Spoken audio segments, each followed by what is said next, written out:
통해서 저희가 여호수아서와 사사기서의 연관성에 대해서도 첫째 시간에 같이 나누었고요. 그럼 사사기서를 통해서 하시고자 하시는 말씀이 무엇인가? 첫째로 신정체제를 말하는 것입니다. 신정체제. 하나님께서 직접 다스리시는, 특별히 누구를 통해서 직접 다스리십니까? 레위인들. 그래서 그 신정체제고, 그 신정체제가 왕을 달라고 요구하게 됨으로써 왕정 통치로 바뀌죠. 그렇지만 사실 지금 우리 신약의 시대에는 어떤 시대냐면 바로 신정체제입니다. 우리 그리스도인들이 구석구석에 이렇게 포진해 있으면서 하나님께서 통치를 해나가시는 것이죠. 그래서 사사기를 통해서 신정체제에 대해서 확인을 한번 하고 있고요. 또 하나는 인간의 죄성에 대해서 말씀하고 있습니다. 왕이 없는 양, 왕이 계신데도, 하나님이 계신데도 마치 왕이 없는 양 행하는 것이 바로 사사시대인데, 사사시대가 처음이 아니죠. 그렇죠? 인류의 시절 때부터 조상적부터 지금까지 계속되고 있는 악순환입니다. 점점점 개선되어 가는 것이 아니라 개악되어 가는 거죠. 점점점 악하게 되어 가고 있습니다. 그래서 이것을 보여줌으로써, 사사기서를 통해서 이것을 보여줌으로써 인간의 구원은 전적으로 하나님의 무조건적인 은혜의 기능을 깨닫게 하시려고 하는 의도가 있는 것입니다. 이 사사기서가 주는 그 두 가지 메시지, 두 번째 메시지죠. 왕의 제도에 대해서 쭉 제가 아주 길게 잘 설명을 드렸고요. 그래서 어디까지 가냐? 7번의 악순환이 있었다고 말씀드리죠. 자, 사사기서는 이제 세 부분으로 나눠지는데, 첫 번째 부분은 사사시대가 혼란에 빠지게 된 모든 문제점과 원인을 요약해 놓고 있습니다. 1장 1절부터 3장 6절까지가 사사기의 첫 번째 부분입니다. 서론이라고 할 수 있죠. 그리고 두 번째 부분은 3장 7절부터 16장 31절의 핵심 부분이죠. 7번의 악순환이 되풀이되는 내용입니다. 자, 7번의 악순환이란 여러분들이 다 알고 계시겠지만, 자, 여호와를 버리고 다른 신을 쫓습니다. 이스라엘이. 그러면 하나님께서 진노하셔서 대적에게 이스라엘을 내줍니다. 그래서 징벌하십니다. 그러면 이스라엘이 하나님께 부르짖습니다. 그리고 하나님께서 부르짖는 그들에게 구원자를 세워주셔서, 다시 말하면 이제 사사죠. 구원자를 세워주셔서 구원해 주십니다. 그리고 그 땅에 평화가 임합니다. 자, 그런데 시간이 지나감에 따라서 이것을 망각하게 되고 다시 죄를 범하죠. 그러면 진노하사 대적을 통해서 징계하십니다. 또 부르짖습니다.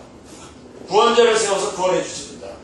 자, 이러한 악순환이 7번이나 반복되고 있는 것을 핵심적으로 기록해 놓고 있는 것이 16장 31절까지의 두 번째 부분입니다.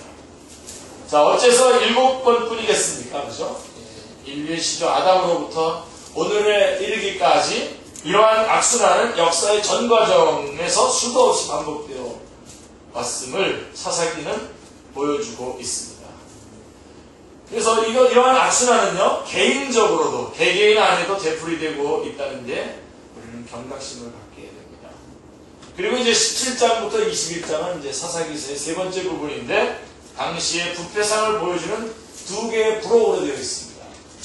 나중에 룻기서까지 하는 세 개의 부록으로 사사기 시대의 뒷부분이 결정되어지고 있는 것을 보게 됩니다. 그래서 이 두 사건의 중심에 조금 전에 말했던 신정체제에서의 그 하나님을 대신하는 자로서 역할을 해야 할 레위인들이 등장을 해서 악한 영향을 미친 모습을 보여주게 되는 것이죠. 순기능을 하고 있는 것이 아니라 역기능을 하고 있는 모습을 보여주고 있는 것입니다. 자, 그러면 자, 이제 중요한 것은 이러한 원인이 어디에, 이러한 원인, 이렇게 된 원인, 악순환이 계속되게 되는 그 원인이 어디에 있습니까? 자, 혼란에 빠지게 된 원인, 첫 번째가 뭐라 그랬습니까? 기억나시죠? 첫 번째, 패역한 가나안 7 족속을 완전히 내어쫓지 않았기 때문에 그렇습니다. 여러분 예수님 믿으려면 확실하게 아주 절대적으로 순종해서 믿으셔야 됩니다. 그래서 이 일곱 족속을 완전히 내어쫓으라 그랬는데 완전히 내어쫓지 못했습니다. 예. 에어컨을 조금 줄이시죠. 다들 추워하시는 것 같은데. 자, 하나님께서는 올무가 될 것을 아시고 그들을 진멸할 것이라 그들과 어떤 언약도 하지 말 것이요 그들을 불쌍히 여기지도 말라. 말 것이요 그들을 불쌍히 여기지도 또 그들과 함께 말지니 내 딸들은 그 아들들에게 주지 말 것이요 그 딸과 내 며느리를 삼지 말 것이다. 아주 확실하게 신명기 7장 2절 3절에서 경계해주고 있습니다. 그런데 1장에서는 쫓아내지 못했다는 말이 9번이나 반복되고 있습니다.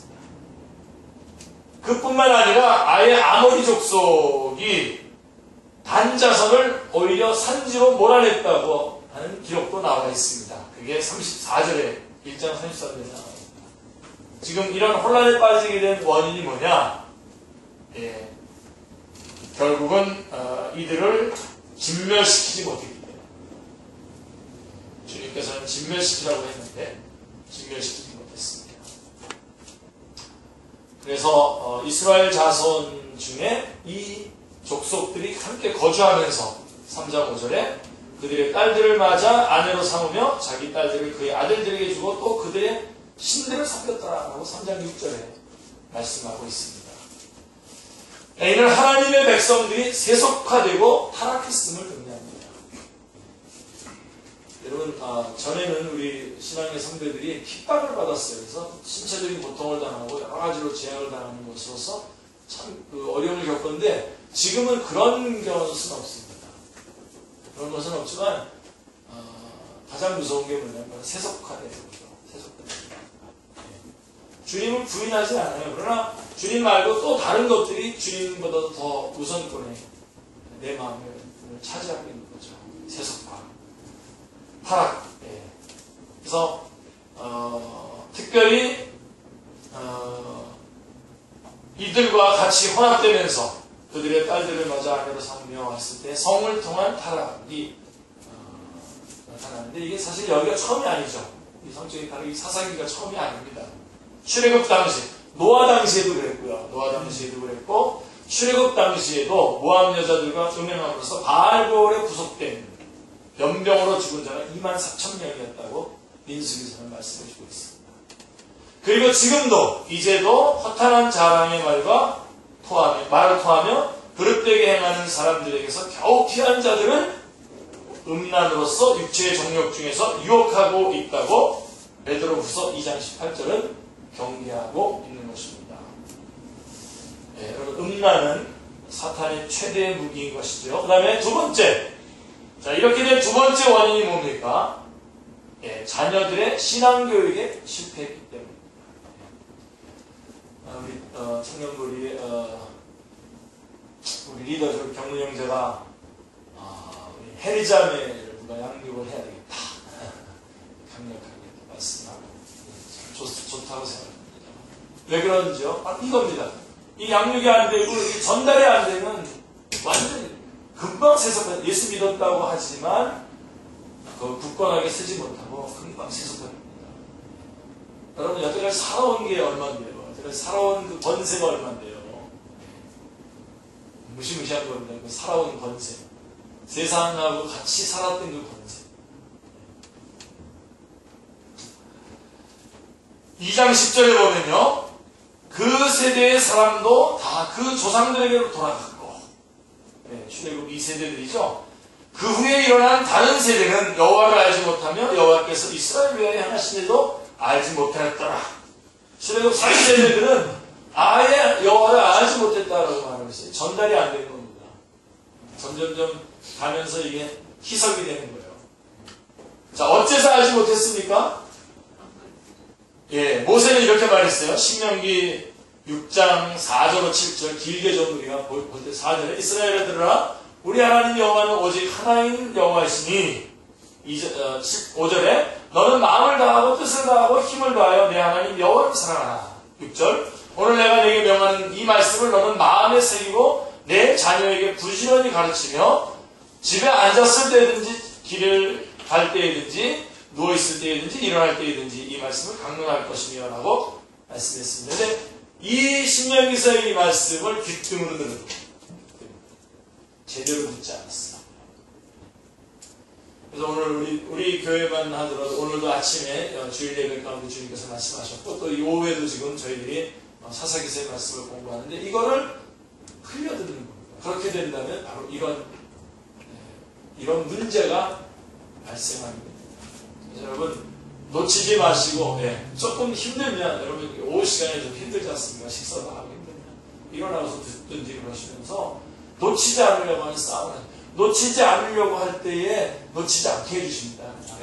아예 그냥 처음부터 그냥 널브러뜨리기 시작하면 마음을 널브러뜨리면 그냥 널브러지는 겁니다. 그래서 제가 그걸 막 놓치지 않으려고 하다가 주무시는 분은 제가 뭐라고 안 그럽니다.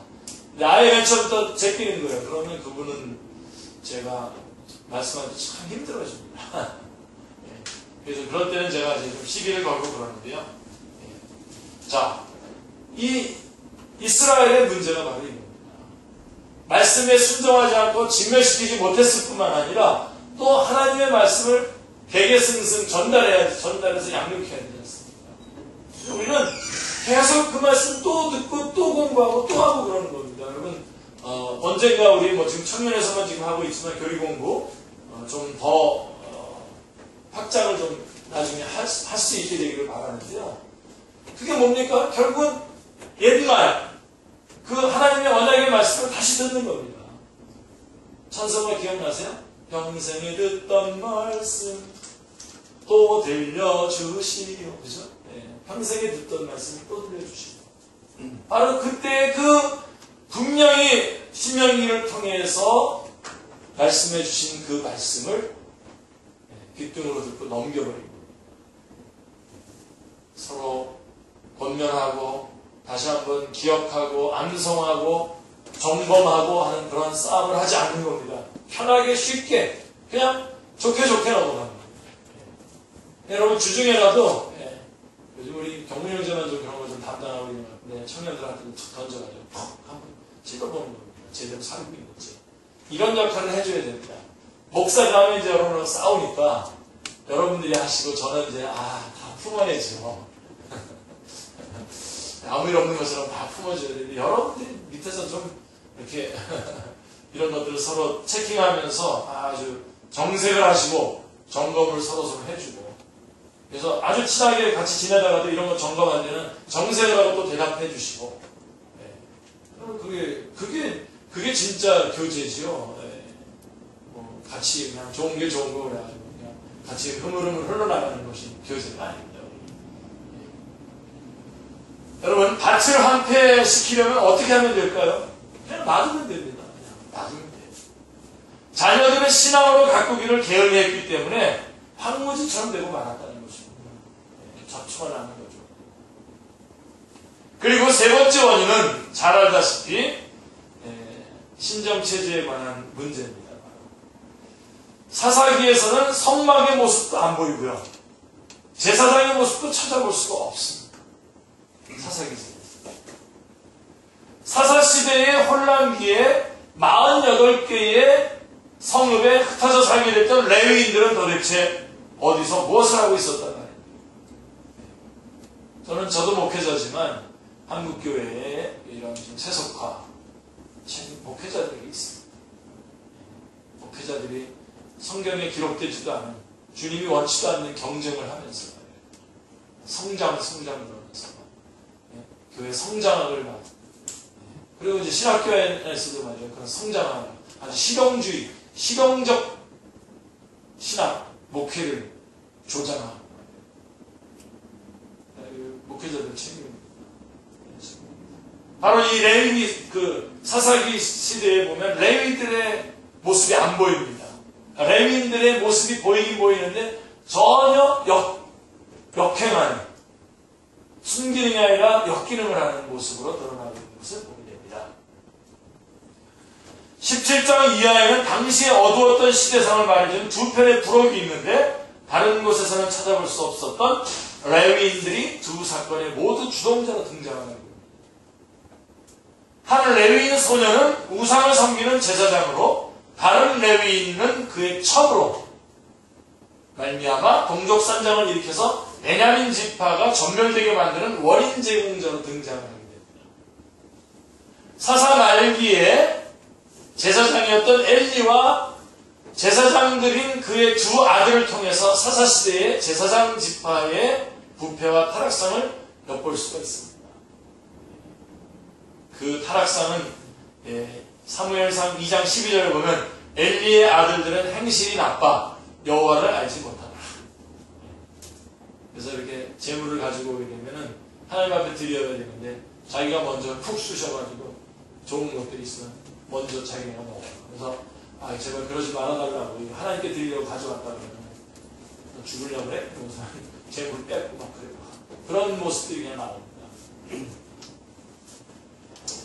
자, 여기 중요한 요점이 있는데 사사기 시대가 타락하게 된 근본 원인은 이 백성이 내가 그들의 조상들에게 명령한 언약을 어겼다라고 하는 2장 20절입니다. 지난주에 이 부분을 붙잡고 말씀드리다가 이제 다 마무리 못했는데요. 네. 그래서 여러분 사사기 2장 20절 말씀을 한번 같이 한번 읽어볼까요? 여호와께서 이스라엘에게 진노하여 이르시되 이 백성이 내가 그 열조와 세운 언약을 어기고 나의 목소리를 정정치 아니하였으니 즉 그러면 열조와 세운 언약이 무엇입니까? 메시아 언약이죠. 이건 신의 산 언약이 아닙니다. 이것을 신의 산 언약으로 보고 윤리적으로 접근하려고 하는데요. 아니죠. 아브라함, 이삭, 야곱에게 세워주신 메시아 언약입니다.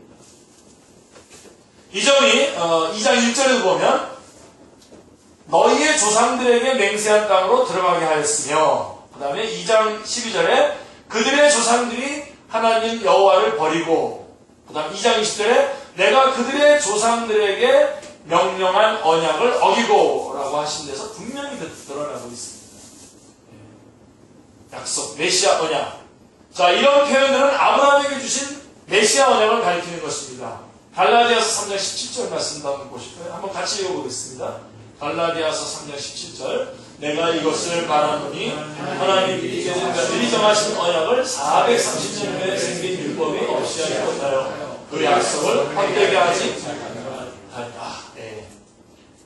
하나님께서 미리 정하신 언약을 430년 후에 생긴 율법이 폐기하지 못하고 그 약속을 헛되게 하지 못하는 것이죠.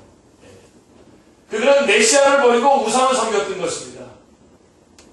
이는 사사시대만이 아니라 구약시대 내내 그러했으며 어느 시대를 막론하고 복음을 등한히 하게 되면 사사시대와 같은 암흑한 시대가 되고 만다는 것이 사사기가 말씀하고 있는 경고인 것입니다. 그러니까 그런데도 이제 사사기를 교훈적으로 접근하다 보면 이 핵심적인 원인을 놓치게 됩니다. 그리고 원인을 찾더라도 교훈적으로 하면 찾더라도 어디까지 가게 되냐면 신의 산 언약 정도에서 머무르게 되죠. 결국은 어떤 결론이 나냐면 열심히 하셔야 됩니다. 하고선 결단을 내리게 하고 결국 우리는 다 같이 낭망하면서 헤어져야 됩니다. 해볼랍니다. 안 되는데 어떡하지? 그런 게 아니죠, 그죠?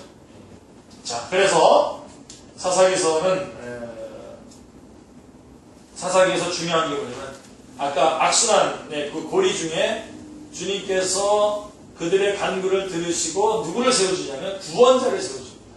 사사들을 통해서 구원자를 세워주는데 바로 이 구원자를 세워주시는 이것이 바로 사사기서가 말씀하는 메시아의 예수 그리스도의 아주 핵심적인 모습입니다. 자, 그래서 그럼에도 불구하고 하나님께서는 구속사역을 포기하시거나 이러한 원인들로 인해서 이런 악순환이 계속 진행되고 있는 과정이지만 그렇다고 해서 그럼에도 불구하고 하나님께서는 이 구속사역을 포기하거나 중단함이 없이 3장 9절 15절에서 말씀하는 것처럼 여호와께서 이스라엘 자손을 위하여 한 구원자를 세워 그들을 구원하게 하셨다라고 말씀하고 있습니다. 할렐루야. 이 부분이 성경이 구속사라고 하는 말씀을 사사기를 통해서도 분명히 말씀해 주고 있는 것입니다. 여기에 사사시대뿐만이 아니라 인류의 소망이 있는 것입니다. 사사시대의 소망만이 아니라 인류의 소망이 여기에 있는 것입니다. 사사시대도 태평한 시기가 있었어요. 3장 30절에 보면 그날에 모압이 이스라엘 수하에 굴복함에 그 땅에 80년 동안 평안하였더라 라고 말씀하고 있습니다. 그런데 사사기의 기자는 태평한 시기에 기사는 침묵한 채, 이거에 대해서 별로 말을 안 합니다. 침묵한 채 신음하며 고통 중에 부르짖음에 하나님께서 구원자를 세워 구원해 주셨다라고 하는 구원자에게 초점을 맞춰두고 있는 것입니다. 이것은 무엇을 말씀해주고 있느냐 하면 인간의 자력으로는 구원의 가망이 없음을 드러내기 위해서인 것입니다. 아멘입니다. 네. 자, 그렇다고 사사들이 온전히 구원해 줄 수 있었던 것도 아니죠. 사사들은 역시 예표죠. 예수 그리스도에 대한 예표입니다. 구원자, 사사시대는 구원자 곧 왕을 대망하고 있던 시기였습니다. 이것을 말해주고 있는 것이 사사기와 사무엘상 사이에 끼어있는 룻기입니다. 룻기는 사사들이 치리하던 때에 이렇게 시작을 하죠. 그리고선 나중에 4장에 가보면 오벳은 이새를 낳고 이새는 다윗을 낳았더라 라고 말씀을 마치고 있습니다. 다윗은 이새의 8번째 아들입니다. 막내 아들인데도 불구하고 어째서 7 아들을 뛰어넘어서 이새는 다윗을 낳았더라 라고 말씀함으로 끝을 맺히고 있으니까 바로 사무엘 16장 1절에서 사무엘을 베들레헴 사람 이새에게 보내심에 이는 내가 그의 아들 중에서 한 왕을 보았느니라 라고 말씀하심을 통해서 왕이 없던 사사시대에 하나님은 왕을 준비하고 계셨음을 계시해주고 있는 것입니다. 그래서 여러분들이 마태복음에 가서 마태복음을 이렇게 쭉 보시면요, 족보를 쭉 1장에서 쭉 족보를 얘기하고 내려가다가 다른 사람들은 그냥 이름만 얘기하다가 다윗은 다윗 왕이라고 이렇게 붙이는 이름을 왕을 갖다 붙이는 것을 보게 됩니다. 나중에 한번 제가 여러분하고 마태복음 점검할 때는 점검해 보도록 하겠습니다. 자, 그 왕이 1차적으로는 다윗이죠.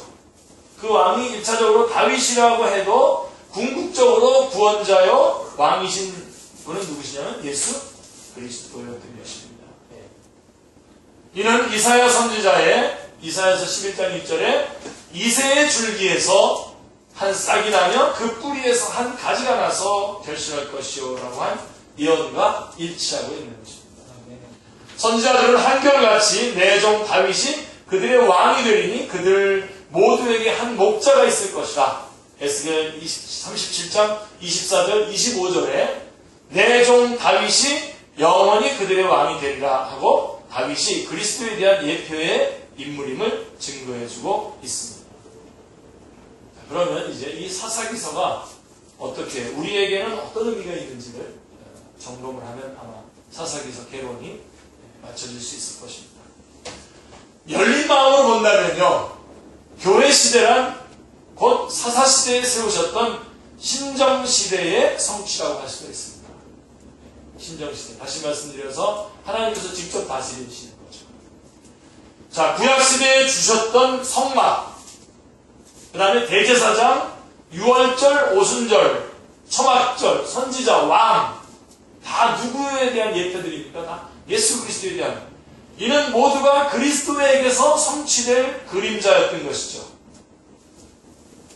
자, 여러분, 지금 우리 가견적 교회, 지금 눈에 보이는 이 가견적 교회 앞에는 눈에 보이는 왕은 없습니다. 근데 여러분, 진짜 없습니까? 지금 왕이 우리 눈에 안 보이죠? 우리의 가견적인 눈으로는. 그러나 여러분, 왕이 없습니까? 마치 사사시대에 하나님이 왕이신데도 불구하고 옆에 나라가 왕 제도를 가지고 있는 것을 보면서 우리는 왕이 없어서 마음대로 해도 된다는 것처럼 그런 그 시대랑 지금 똑같습니다.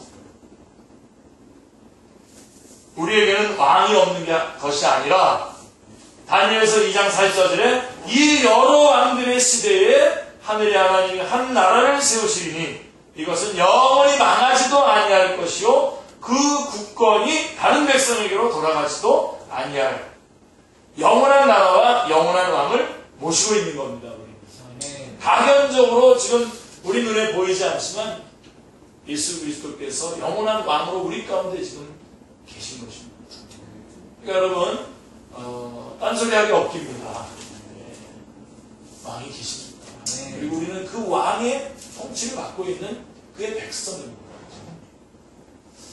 모든 문제는 지금 여기에서 다 일어나고 있는 겁니다. 눈으로 보이지 않는다고 왕이 없으니까 자기 마음대로 행하는 거예요. 그럼 여러분, 우리 하나님 얼마나 섬세하신 하나님이신지 아시죠? 모든 문제, 여러분에게도 지금 개인적으로 무슨 문제가 있습니까? 문제를 안 보시는 그런 낭만적인, 낙천적이신 분도 계시지만, 한번 여러분 자신을 한번 점검을 해 보십시오. 그리고 그것이 문제로 여러분에게 드러났다면 그것은 뭐가 원인이냐? 바로 지금 예수님이 여러분의 왕인데도 불구하고 마치 없는 것처럼, 안 보이는 것처럼 여러분 마음대로 자기 소견대로 행하는 것 때문에 지금 일어나는 겁니다. 사사기서가 우리에게 주려고 하는 아주 핵심적인 메시지입니다. 모든 문제는 이것을 망각하고 제멋대로 행하는 데 있었던 것입니다. 그다음에 두 번째로 오늘날 우리 사사기서는 우리에게 어떤 의미냐? 바로 이 신약시대, 오늘날 우리의 시대에는 눈에 보이는 왕만이 아니라 성막도 제사장도 없습니다. 그러나 성경은 뭐라고 얘기합니까? 바로 너희가, 성도인 바로 너희가 하나님의 성전이고 또 뭐라고 얘기합니까? 왕같은 제사장들이라고 말씀해주고 있습니다. 베드로전서 2장 9절에도 보시면 여러분 잘 알다시피 왕같은 제사장이요 이렇게 되어 있지 않아요? 단수로 되어 있잖아요. 제사장들이요라고 복수로 되어 있습니다. 우리 한 사람 한 사람들이 제사장이고 또 성전이고 우리가 성전 아닙니까 여러분? 성령님 우리 안에 계시는 성전 아닙니까?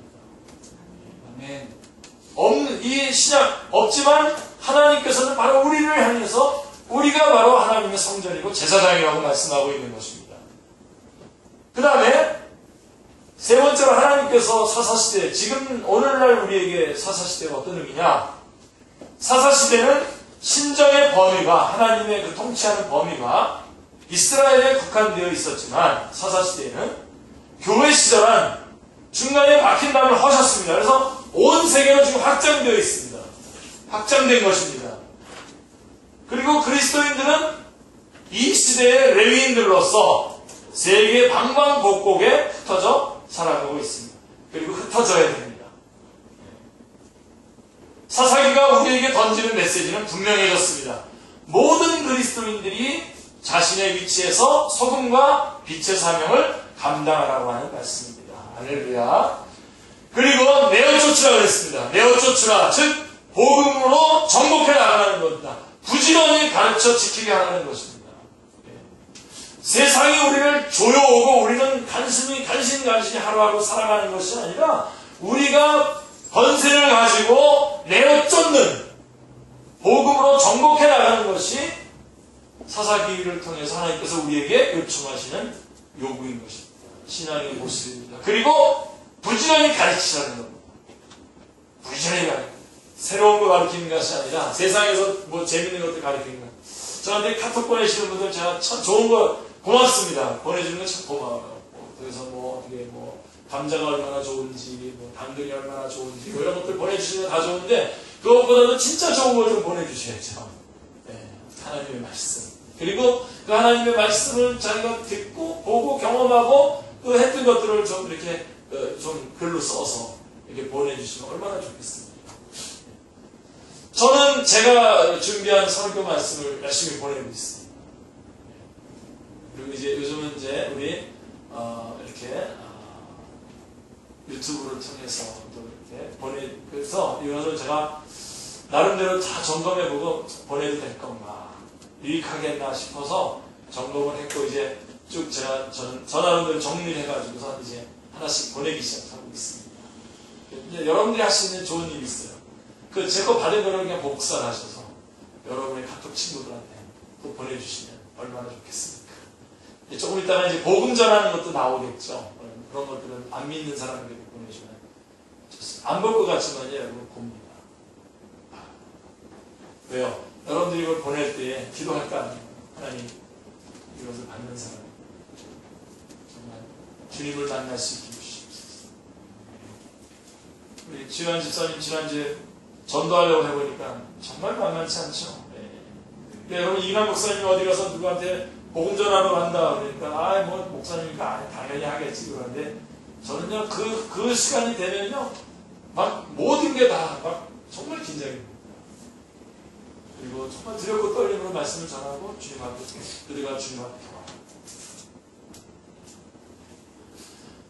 먼저 마시는 것은 먼저 먹은 게 더 문제가 아닐까요? 먼저 말씀을 전하고 복음을 전하고 그 다음에 먹었어야 되냐 이런 생각이 듭니다. 아니, 어쨌든 참 귀한 경험을 했습니다. 추석 때 한 영혼에게 복음을 전하겠다고 결심하고 모든 시간과 이런 것들을 그렇게 해서 한 거는 저는 참 소중하다고 봅니다. 제가 이렇게 좀 띄워주면 교만해지시면 안 됩니다. 예. 바로 우리들이 내어 쫓고 복음으로 정복해 나가고 그 대신 또 어떻게 부지런히 가르쳐 지키게 하라고. 자, 이제 생각해 보아야 합니다. 사사기 하면 대번에 왕이 없던 시기였기 때문에 암흑시대라고 말하는 경향이 있습니다. 그렇게 한다면 혼란의 책임을 왕을 주지 않은 누구에게 있는 거예요? 하나님께 있는 것처럼 돌리게 되죠? 아닙니다, 여러분. 그러니까 사사기 얘기도 여러분 잘 정리하셔야 돼요. 사사시대는 고도의 신정체제가 진행되고 있었던 겁니다. 출발은 좋았습니다. 1장 1절에 보면 여호와께 여쭈어 이르되라고 이렇게 얼마나 좋았습니까? 하나님께 다 물어보고 막 했지 않습니까? 그죠? 여호수아가 죽음에 이스라엘 자손이 여호와께 묻자. 우리 중 누가 먼저 올라가서 가나안 사람과 싸우니까 얼마나 멋지게 출발했습니까? 그런데 후에는 어떻게 했다고요? 사람들이 각각 그 소견에 옳은 대로, 즉 제멋대로 행했다는 것입니다. 모든 문제와 책임은 하나님의 뜻을 받들지 못한 인간에게 있는 것입니다. 다윗은 이것을 인식하고 있었습니다. 그러므로 다윗은 시편에서 32편 9절에 너희는 무지한 말이나 노새같이 되지 말지어다. 그것들은 제갈과 굴레로 단속하지 아니하면 너희에게 가까이 가지 아니하리로다. 하고 경계했던 것입니다. 다윗은 이렇게 말하고 있는 셈입니다. 왕인 내가 너희를 말이나 노새 취급을 해야만 따라오겠냐. 그러나 결국 왕을 세우셔서 그렇게 단속하실 수밖에 없었던 것이 구약시대입니다. 그래서 결국은 신정왕국이 됩니다. 왕정 통치가 된 거예요. 왕정. 그래서 신정 통치가 진행되지 못했습니다. 자, 그렇다면 신약의 성도들은 어떻게 달라야만 합니까? 마무리해 보겠습니다. 역시 말이나 노새같이 자갈과 굴레로 단속해야만 복종하게 된다는 말입니까? 그래서 성도들을 달달이 복습해야만 한단 말입니까? 그게 아니라는 거죠, 그죠? 사실 그게 현실입니다. 사사기가 오늘날 교회에게 주는 메시지가 있는 것입니다. 바로 그런 메시지가 있는 것입니다. 그래서 우리는 그리스도인으로서 우리가 제사장이요, 우리가 또 성전이요, 성막이지 않습니까? 우리가 하나님을 대신하는 자로서 곳곳에서 특별히 어둠 가운데 있는 곳까지 다 나가가지고 거기서 빛과 소금의 역할을 감당하면서 그들도 다 주님 앞에 돌아오게 하는 메시아 언약을 붙잡도록 하는 그러한 역사가 있어야 됩니다. 그래서 쫓아내셔야 되고요. 완전히 쫓아내는 세속적인 것과 여러분 과감하게 다니 절대로 여러분 외로워지거나 그것 때문에 여러분 힘들어지지 않습니다. 오히려 하나님께서 새로운 것들로 여러분에게 선물해 주실 거예요. 세속적인 것도 끊으시고 그 다음에 세상이 우리를 압박해오고 우리가 밀려가면서 간신히 신앙생활하는 것이 아니라 세상을 향해서 우리가 공격해서 정복해 나가는 것이다라고 하는 사실을 기억하시기 바랍니다. 그리고 꼭 여러분들도 이 성경 공부를 열심히 하셔서 양육을 받으실 뿐만 아니라 또 한 사람씩 잡으십시오. 그래서 잘 양육을 해서 많이 하지 마세요. 한 사람만 잡으세요. 많이 아니, 욕심내지 마시고 한 사람만 잡으셔서 잘 양육시키시고, 그리고 우리 한 교회 공동체 아닙니까? 내가 버겁다 싶으면 좀 전사님이 좀 해주십시오. 또 이렇게 하는 거는 참 잘하는 그런 양육 우리 안에서 말씀에 대한 절대적인 순종과 양육이 우리 교회 안에서 이루어지길 바랍니다. 네. 기도하겠습니다.